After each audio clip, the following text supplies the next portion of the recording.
I recently did a homage episode to the HTC 6800, the Mogul, and it made me think about this episode, which is episode 37, Tech with Josh, titled The PDA Era Was Weird and Amazing.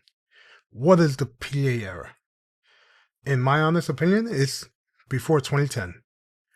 Because in 2010, we had the iPhone 4 get released. The iPhone 4 was the modern smartphone grandfather.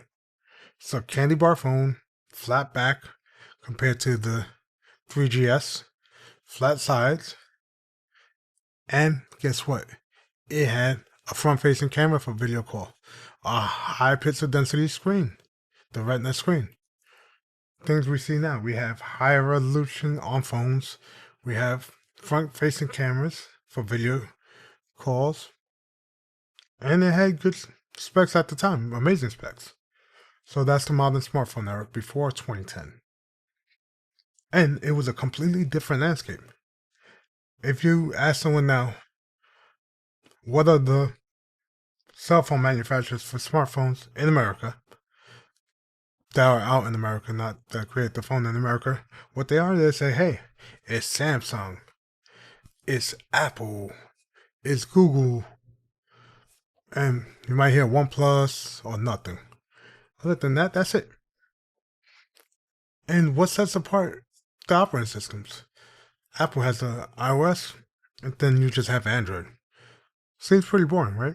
Well, before 2010, we had Research in Motion, RIM, who had BlackBerry. We had Palm. They had Palm OS on some of their phones and also Windows Mobile. So you can buy the Palm 700, and if you got the W, you had the Windows version. If you had the P, you had the Palm OS version. And they also later came out with WebOS. You had HTC that made Windows Mobile phones, but also developed with Google the first Android phone, the G1, the G2, even the first Nexus phone, the Nexus 1. You had Samsung that had Windows Mobile with the Blackjack. You had some Samsungs with Symbian. Nokia used Symbian OS and later on Windows Mobile. And that's the thing. You had so many different choices to choose from. And later on you had LG use Android as well. Motorola started using Android. But that was a different time. And each operating system was different. Now, sure, you have a couple features that you can do on the Samsung that you can't do on the Google phone. The launchers are slightly different, but back then, they were way different. So, Android, in the early days, each manufacturer had their own set of widgets, and multitasking was handled different.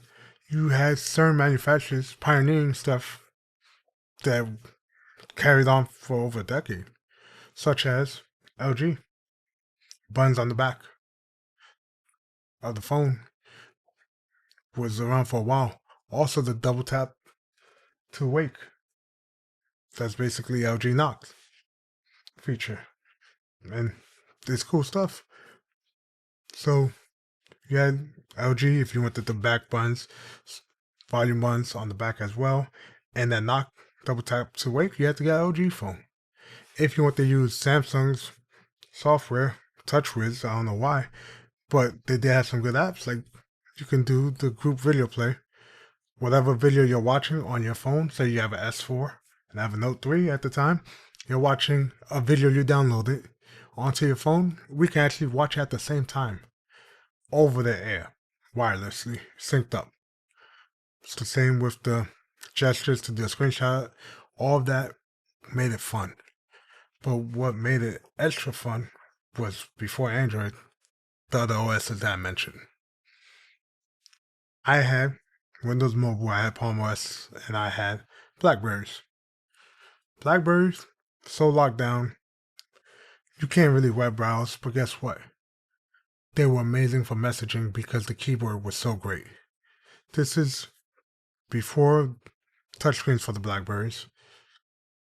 They had just solid keyboards for most of the time they were around. And that's even after the iPhone came out.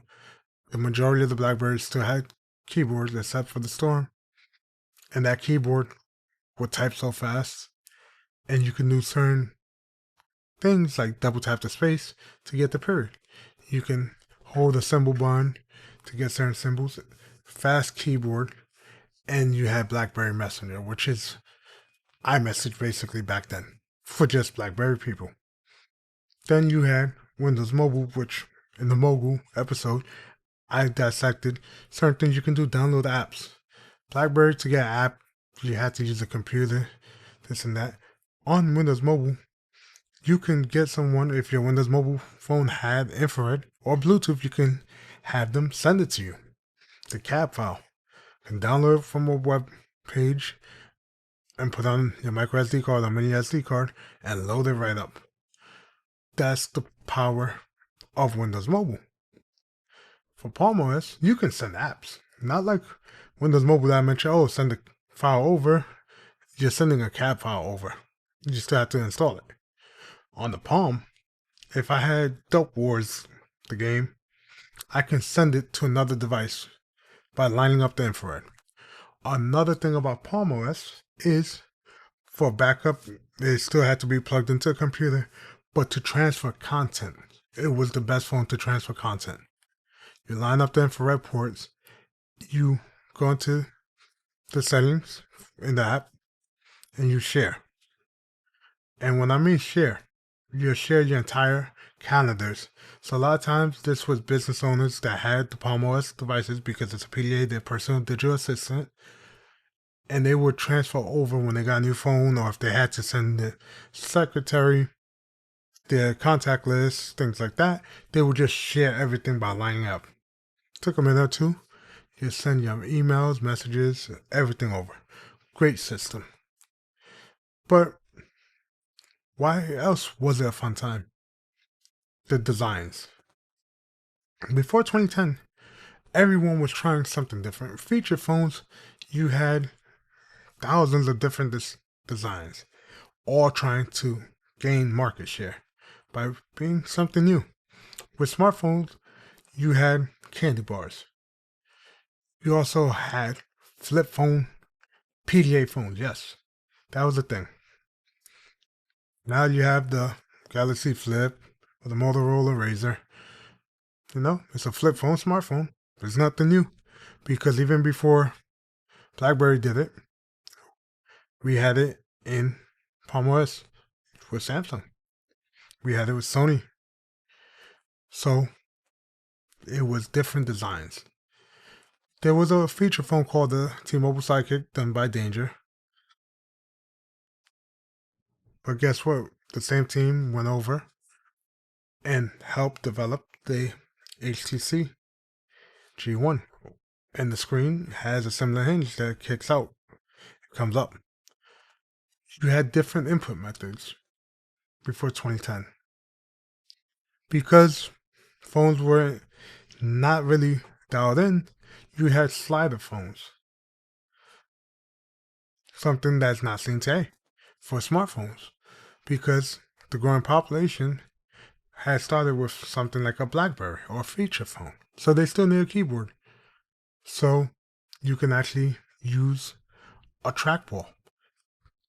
The HTC G1, G2, and the Nexus 1 had trackball interfaces. And the HTC Droid, the first one, had a trackpad, a directional pad. These are things that we're not seeing anymore because guess what? Phones are boring. I've been saying that for a while now. MKBHD, at the time of recording this podcast, just released a video to talk about the cameras and how the S23 camera, a lot of people think it's the peak of Samsung current cameras because of processing, things like that. We're relying too much on software rather than hardware improvements. So phones are boring now, which is why I sat here and wanted to record this episode. Because if you ever see an old phone, try to look it up. Go on YouTube. Look up videos on that phone to see what it did. Because those phones did things that you would laugh at today, think it's a big feature. But if you grew up in that time, those features were major. Like when the Palm Pre had wireless charging, had the card view for open applications, had gestures, had wireless updates and wireless backups before any other manufacturer. Those were times that getting a phone felt different. Now, you get a phone, it's like, oh, it's slightly faster than my old one, camera better, longer battery. You can't say, hey, I switch operating systems to this because it completely does things differently.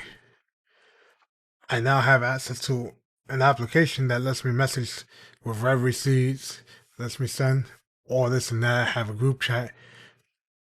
When those things didn't exist, there was no WhatsApp. You couldn't get apps as easily as you can now in the store. You had to actually buy software, got the disk, put in your computer, install that, then transfer it over to your phone, to the syncing app. Each phone was special.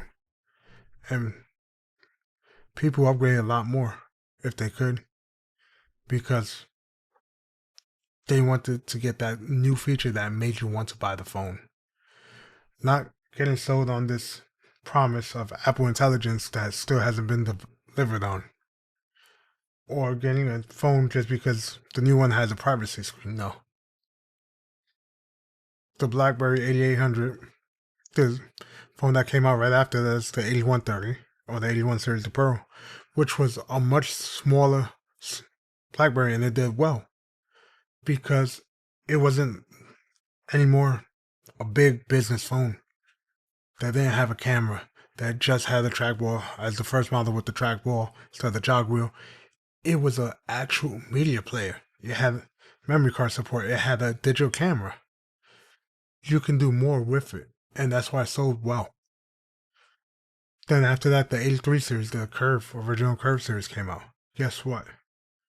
You can use a full keyboard again, and it still had the media capabilities with the camera, with the micro SD card, with the removable battery. And guess what? They weren't the only ones.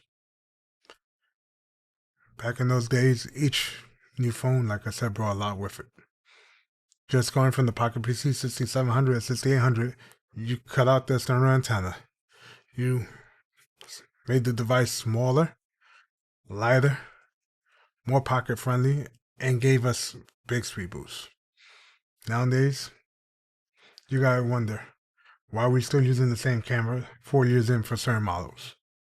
What are we doing? If not, just paying for the same phone twice. And that's really it for this episode of Tech with Josh. We talked about the PDA era, how it was weird and amazing at the same time.